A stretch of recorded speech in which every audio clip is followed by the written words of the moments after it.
Deep in the forests of Gluhan, there lived two brothers. One day they were gathering berries by a brook when one was snatched away by a giant eagle. The other one was then eaten by a tiger. Then there were no brothers. However, the tree on the left, yes, that one, he was Nefar, the wisest of all trees. The other tree said, "We've got no story now because the two brothers have been eaten."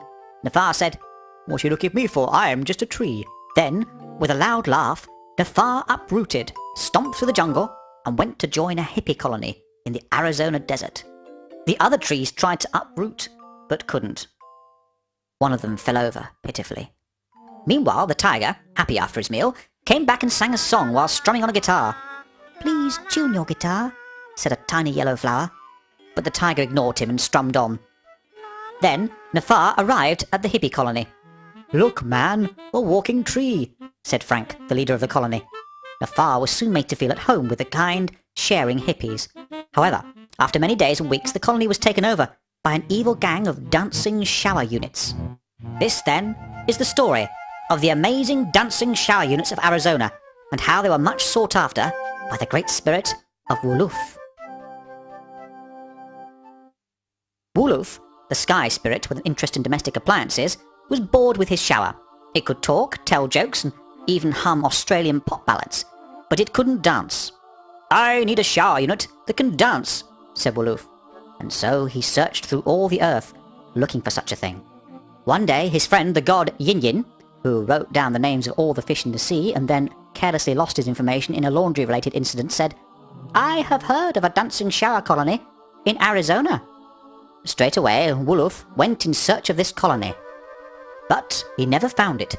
Stepping out of his front door, he was struck by a thunderbolt sent by Lorenza, the jealous king of all the gods.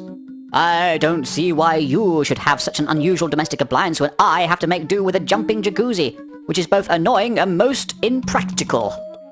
It is worth pointing out that Lorenza's wife, the beautiful and magical Queen Vinna, had left him the previous year after he had started to smell terrible, mainly because he had never been able to use his jacuzzi properly. Vinna was a kind goddess who took a special interest in everything to do with chalk. In days gone by, many teachers would bless Vinna for the chalk they used to write on their blackboards. Of course, with the coming of electronic classroom display systems, the teachers forgot Vinna and changed their allegiance to Duldul, the god of modern electronic interactive whiteboard systems, which were very popular among schools of the Great Southern Jungle. In such a school, one day, sat little Habley, only 7 years old, amazed at how their teacher could show so many wonderful things on their interactive whiteboard, especially as there was no electric power supply in the village whatsoever. But while Habley sat in her schoolroom, dazzled by the magical board, a band of ferocious pirates was playing ice hockey in the Arctic wastes of the Great Northern Sea. Their boats had been frozen in a sudden ice storm. With nothing to do, the two captains agreed to a game of hockey to see which crew was the best. "Besides," said old Captain Zarf, "it'll take the crew's minds off the freezing cold and the fact that I haven't paid them in 5 years."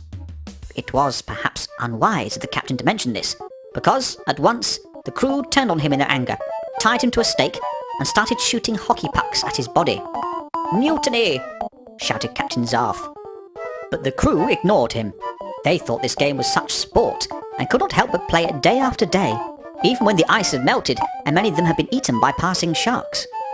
The game was taken back to Scotland, and over many years it became golf, a sport much loved by men who find it difficult to communicate with their wives and families.